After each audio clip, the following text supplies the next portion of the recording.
Sunrise spills golden light through the window of John's small garage in Willow Creek, a quiet town waking to the hum of daily life. John, 55, his hair streaked with gray, wears a grease-stained jacket, his eyes bright with dedication.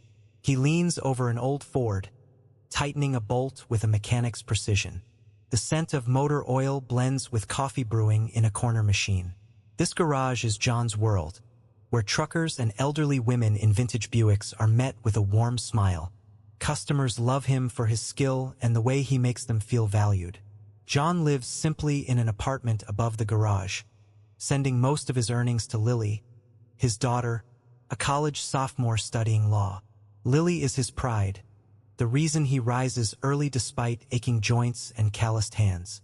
At dusk, he sometimes gazes out at the dusty road, recalling his youth when he dreamed of racing cars.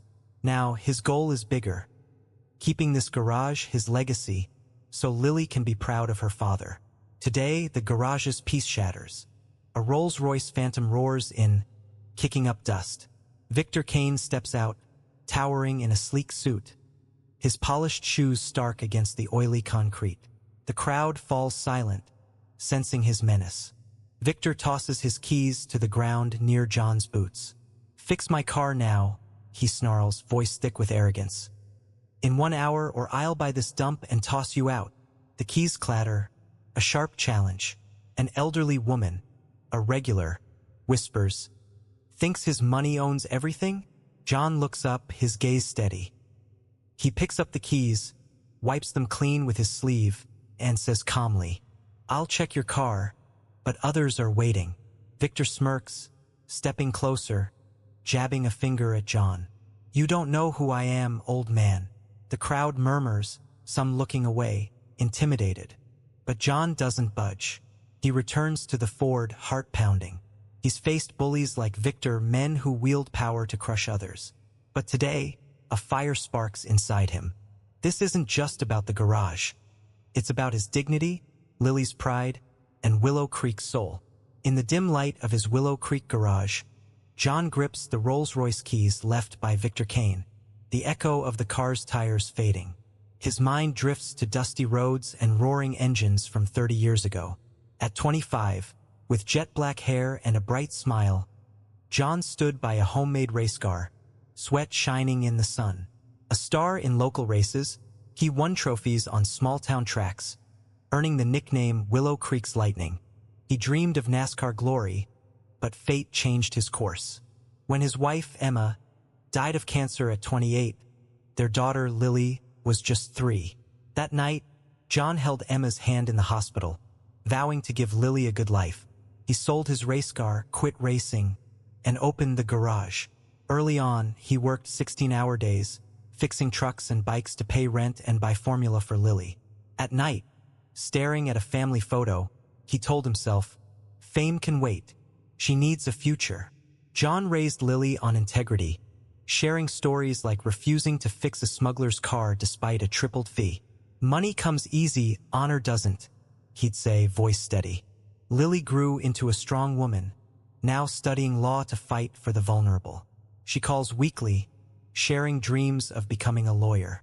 John's heart swells with pride, but a quiet sorrow lingers. The garage, his legacy, holds Emma's memory and the values he gave Lily. Big repair chains keep offering to buy it, flashing huge sums. John's refused them all, knowing he can't resist forever. Back in the present, John sets Victor's keys on the counter, his eyes heavy. Victor's words ring, "Fix this car or I'll buy this dump." John clenches his fist, recalling Emma's final words. "Don't let anyone steal your worth, John." He glances at Lily's photo on the wall, her smile echoing her mother's. This fight isn't just for the garage. It's for what he taught Lily, to stand tall against any foe. Victor Kane may be a giant, but John's faced worse storms. He takes a deep breath, eyes hardening. He won't back down. The air in John's Willow Creek garage grows heavy as Victor Kane storms back, his polished shoes clicking on the concrete like a war drum. A notorious real estate tycoon, Victor towers in a tailored gray suit, his Rolex flashing under the fluorescent lights. His slicked-back hair and cold eyes scream arrogance. For 2 years, he's scooped up acres around town for a luxury resort, bulldozing homes and fields despite locals' protests, always leaving with a smug grin. He plants himself in the garage's center, eyeing it like it's already his. "Car done, old man?" Victor sneers, hands on hips. John, working on a beat-up pickup for a regular, looks up. "I'm busy," he says calmly. "Others are ahead. I'll get to you." Victor laughs, the sound sharp, making customers flinch. "Others?" That farmer's rusted heap. He jabs a finger at the pickup, voice thick with scorn. "I don't wait. Fix my car, or you're done." Victor pulls out his phone, barking at his assistant. "Value this garage. I want it by the weekend." He smirks at John. "You're out of your league." The crowd goes quiet. A young guy waiting for his bike whispers, "That's Kane. He owns entire towns." An elderly woman, a loyal customer, mutters, "Thinks he's king." John keeps tightening a bolt, hand steady, heart racing. He knows Victor wants to break the town's spirit, not just get his car fixed. Victor leans in, face close to John's. "1 hour," he hisses, "or this garage becomes my resort's parking lot, and you're nothing." He strides out, leaving a tense silence. Townsfolk gather outside, whispers of the standoff spreading. An older man, burned by Victor's land grabs, shakes his head. John's poking a bear, but John, by the pickup, wipes sweat from his brow, gripping his wrench tight. Giving in means Victor takes the garage, then all of Willow Creek. His eyes burn with resolve. He's defending more than his business. He's fighting for the town's dignity. Victor may be a giant, but John's ready for battle. Tension surges in John's Willow Creek garage as Victor Kane storms back, his eyes cutting like a knife. His leather shoes click ominously on the concrete. He looms in the center, glaring at John, who's working on a farmer's old pickup. "Old man, I told you," Victor snaps, voice booming. "Fix my car now. Drop that junk." John wipes sweat from his brow, his gaze steady. "Everyone waits their turn," he says calmly. "I'll get to your car next." Victor's face reddens, unused to defiance. He points at the pickup, sneering. "You're choosing that broke farmer's clunker over me? My car's worth more than this dump." The crowd murmurs, some shaking their heads, but none speak up. A young barista whispers, "Kane's too much," but John's nuts to cross him. Victor pulls a thick stack of $100 bills from his wallet and hurls them at John's face. The money scatters, some sticking to his greasy jacket. The bills' clatter pierces the silence. An elderly regular gasps, hand over mouth. Victor smirks, venom in his voice. "Pick it up, old man. Last chance to save this place." The crowd holds its breath, expecting John to fold. Victor's crushed whole towns. But John stands tall, eyes locked on him. "Your money doesn't own me," he says, sharp and slow. "Or anyone here." A few clap. A young guy yells, "Go, John!" Victor's face burns with fury. He steps closer, finger jabbing at John. "You'll beg me when I tear this place down," he hisses, then dials his lawyer, ordering a plan to seize the garage. He storms out, leaving scattered bills and a heavy air. John grips his wrench, heart racing. He's just challenged a giant with wealth to crush anyone. But he thinks of Lily, raised to defy injustice, and Emma, who called him the best man she knew. Bowing to Victor would betray all he stands for. John breathes deep, eyes blazing. This fight's not just for his garage. It's for Willow Creek and for himself. Victor thinks he's untouchable, but John's ready to prove him wrong. The air in John's Willow Creek garage stays heavy after Victor Kane's money-throwing stunt. Scattered dollar bills litter the concrete, a sharp reminder of his insult. Most customers have left, but their eyes linger on John, curious and tense. John stands firm, gripping his wrench, his face unyielding. Victor's mocking laughter rings in his head. But instead of anger, a fierce resolve burns inside him. He won't let this billionaire trample Willow Creek. He must act, for Lily, for those who trust him, for the town. John kneels, gathering each bill, stacking them neatly on the counter. His calm, dignified moves earn a nod from an elderly woman. "That's our John," she whispers. John stays silent, his eyes sharpening. He pulls his phone and calls Tom, his old racing buddy, now a cybersecurity engineer. "Tom, get to the garage now," John says, voice low and urgent. "This Rolls-Royce is hiding something. Bring your crew." Tom chuckles. "You only call for big trouble, John. I'm there in 20. John approaches Victor's Rolls-Royce, scanning every detail. He opens the door, eyeing the plush interior, and spots a hidden compartment under the back seat, locked with a high-tech electronic system. His pulse quickens. This isn't standard, it's meant to hide something big. John doesn't know what, but his gut screams Victor's not clean. A billionaire with a real estate empire and that smug attitude has secrets. Uncovering them could shift the fight. Outside, word of the clash spreads fast. A young man who saw Victor's stunt posted a video online, tagged #JusticeForJohn, racking up hundreds of views. Townsfolk gather, whispering, "John's poking a bear," a man says, uneasy. "But he's our best shot against Kane." John doesn't see the social media buzz, but he feels the support in the customers' glances. He wipes his hands on his jacket, staring at the dusty road. Victor has wealth and power, but John has the town behind him. He breathes deep, eyes blazing with grit. Calling Tom was his first move, and there's no turning back. Victor will soon learn he misjudged a Willow Creek mechanic. The air in John's Willow Creek garage crackles after Victor Kane's money-throwing stunt. The bills sit neatly on the counter, but his insult hangs heavy. John inspects the Rolls-Royce, his mind racing from the call to Tom. He knows he's in a dangerous game, but Victor threatens the whole town, and John won't let him win. Victor storms back, his polished shoes slamming the concrete. His gray suit gleams, but his eyes burn with fury. "Still playing hero, old man?" he snarls, looming over John, who's checking the car's hidden compartment.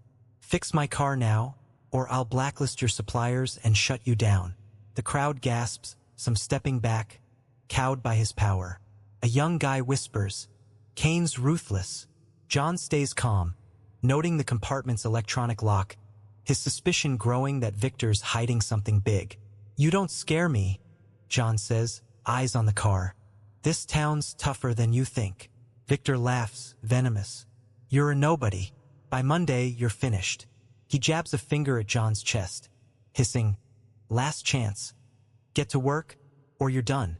The crowd murmurs, an elderly woman muttering, "John's in over his head," but John gives a faint smile, knowing Tom's on his way. He just needs to stall. Victor presses on, voice booming, "No one in this dump crosses me. You're a bug in my way." The crowd shifts, uneasy, but John keeps working, unfazed. He knows Victor's trying to crush the town's spirit, but Tom's arrival is close. Outside, townsfolk gather, the standoff's news spreading. An old man, burned by Victor's land grabs, says, "John's risking it all, but I'm rooting for him." John wipes sweat from his brow, gripping his wrench. Victor may think he's untouchable, but John bets on the truth. The mood in John's Willow Creek garage shifts abruptly as a sleek black SUV pulls into the lot, dust swirling lightly under its tires.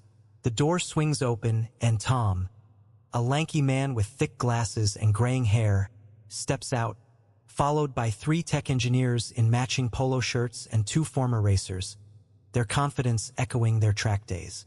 The crowd of customers and townsfolk outside the garage buzzes with curiosity. Tom strides over, giving John a tight hug, his smile warm. "Still stirring up trouble like back in our racing days, huh?" He teases, but his eyes turn serious when John points to Victor Kane's Rolls-Royce. "Check this out, Tom. There's a hidden compartment. I think it's hiding something big." Tom nods, signaling his team to get to work. They open the car, zeroing in on the concealed compartment under the back seat John found. One engineer scans it with a device, confirming a complex electronic lock. "This ain't child's play," he mutters. Tom, with years of experience analyzing sensitive data, carefully pries open the compartment, revealing a small hard drive in a shockproof metal case, encrypted to the hilt. The crowd holds its breath, some raising phones to record. Tom plugs the drive into his laptop, his fingers flying across the keys. After a few tense minutes, he looks up, pale. "John, you were right. This has records of illegal real estate deals, bribes to officials, tax evasion worth millions. Victor Kane's behind it all." John steps forward, his voice low but resonant, addressing the stunned crowd. "Folks, this is the truth about Victor Kane. He's not just bullying me. He's been cheating this town, this country." A young woman near the coffee counter live streams the scene, her fingers trembling as she types #JusticeForJohn. The video spreads instantly, racking up hundreds of views in minutes. The crowd erupts, applause mixing with whistles. An old man shouts, "Bring him down, John." Victor, returning to the garage after a call with his lawyer, gets word from his assistant.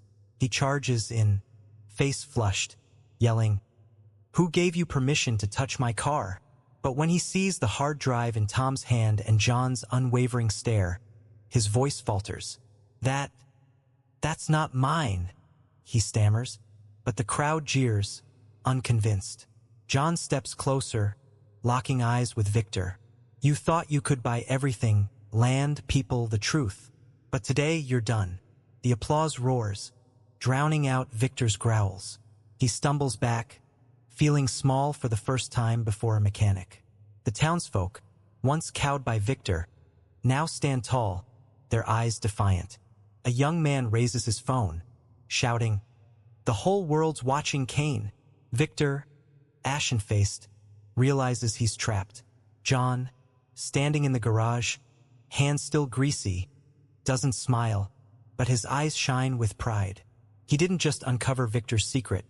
He showed Willow Creek that truth is stronger than power. The fight isn't over, but John knows things will never be the same.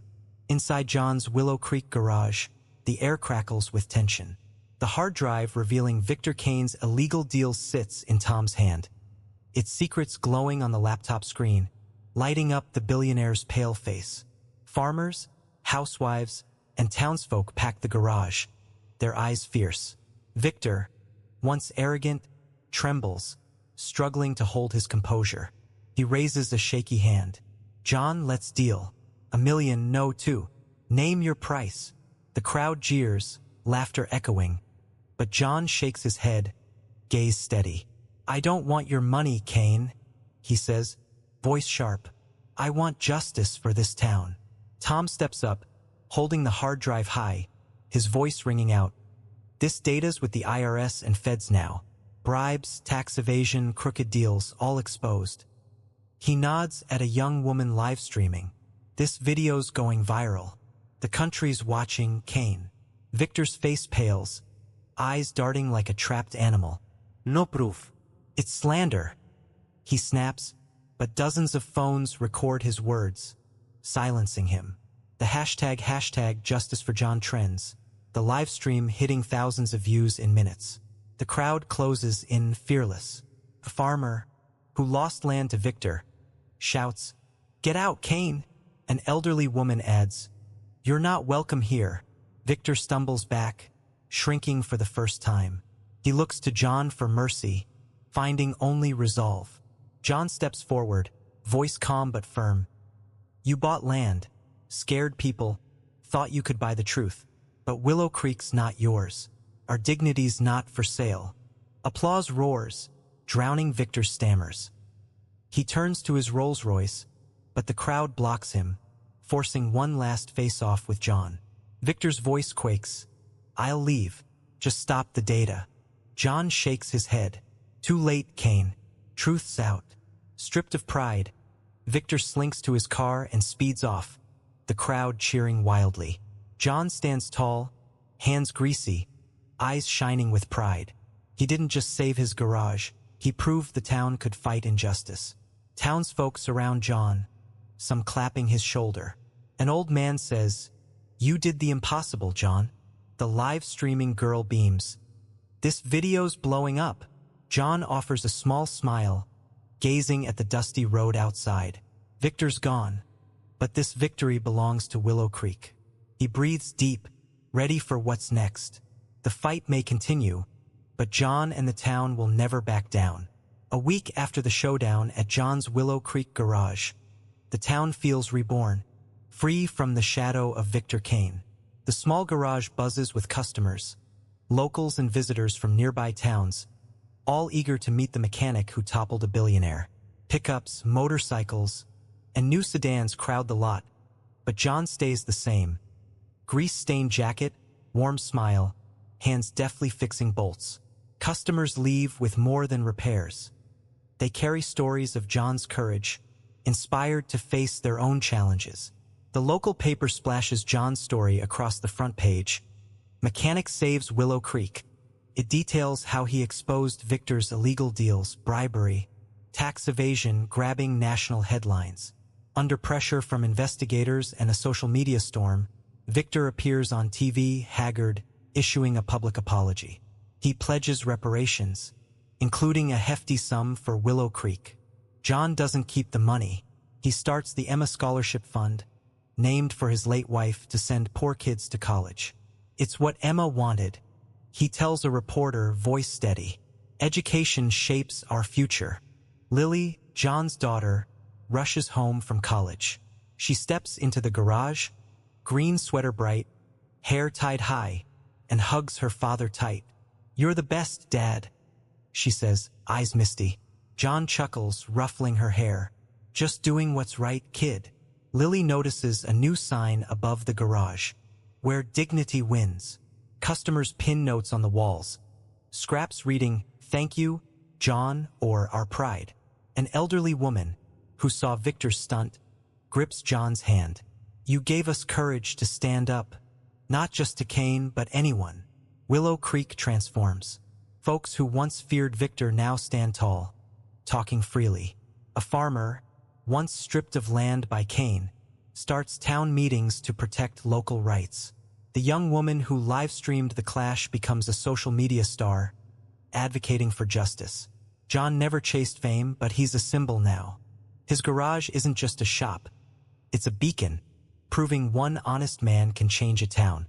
John rises early, cleaning tools, greeting customers with his familiar smile. Willow Creek no longer cowers before giants like Victor. They've learned unity trumps power. John gazes at Emma and Lily's photo on the wall, heart full. He didn't just save his garage, he sparked a movement. When a customer asks, "How'd you face Kane without fear?" John smiles. "I knew I was right." His words, simple yet strong, echo through Willow Creek like a breeze over its fields.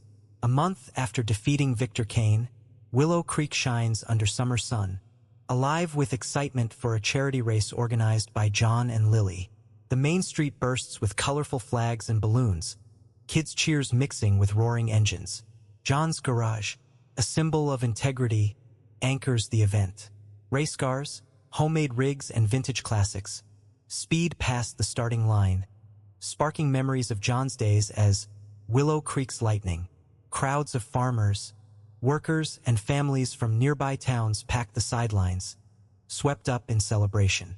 The Emma Scholarship Fund, built from Victor's reparations, will send dozens of poor kids to college. And this race is John's thank you to the community. John stands on a makeshift platform, wearing a clean work jacket, beside Lily and Tom. Lily, in a green sweater, grips her father's hand, beaming. Tom, with his thick glasses, slaps John's shoulder, grinning. "You didn't just fix cars, you fixed this town." John chuckles, but his eyes sweep the crowd. People once scared of Victor, now standing tall together. He steps to the mic, voice warm and clear. "I'm no hero, just a mechanic, working to raise my daughter and honor my wife. But I learned this: integrity beats money, power, or any giant. Stand for what's right, and you're never alone." The crowd roars, kids waving signs that read, "Thank you, John." John spots a boy, son of a farmer robbed by Kane, waving eagerly, now dreaming of engineering thanks to the Emma Fund. John smiles, heart full of hope. He thinks of Emma, who believed in him, and Lily, carrying their legacy with her fight for justice. The garage's sign, where dignity wins, warms Willow Creek. The scene shifts to a quiet morning. John opens the garage, sunlight glinting on walls covered with customer notes, messages of courage and hope. He cleans his tools, greeting folks with his familiar smile. Lily at the counter helps with invoices, her eyes bright with pride. Customers come not just for repairs but to hear John's story, how one man changed everything. An elderly woman says, "You gave us strength, John." He smiles. "We did it together." Willow Creek is transformed. Residents hold town meetings, guard their land, and support each other. John, living simply, knows his mark is bigger than the garage. He looks at Emma and Lily's photo on the wall, whispering, "We did it." As dusk falls, the garage glows, a beacon of integrity, reminding all that true strength lies in a steadfast heart and a united community.